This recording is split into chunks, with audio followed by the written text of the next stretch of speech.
今日就會同大家講下九巴免費乘車10日拍卡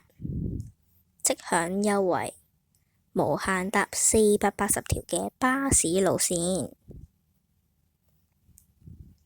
九巴同埋龍運就會喺暑假嘅星期日同埋公眾假期，俾小朋友免費搭480條嘅巴士路線，由7月1日至到8月31日，一連10個星期日同埋公眾假期，將會有推出呢個嘅夏日想同遊優惠嘅活動，俾小朋友可以喺暑假享受呢個10個免費乘車日。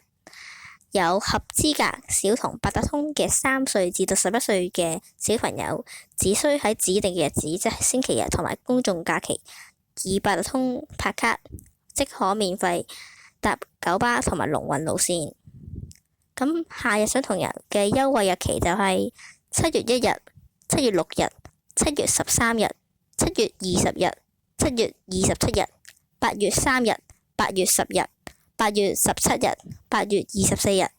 同埋8月31日。咁除咗龍運同埋九巴唔可以搭 K12、K14 同埋 K17、K18， 咁呢，九巴就喺6月24號，即係幾日前就會推出呢個嘅活動。咁提醒各位呢，呢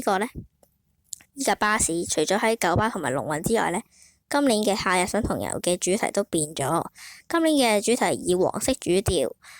配呢個嘅粵大小島沙灘嘅元素，有樹啦、貝殼、海星等等。主力行走170號線，途經沙田、紅磡、銅鑼灣同埋香港仔。呢個就係夏日想同遊嘅 logo 啦。暫時7月1日至到8月31日。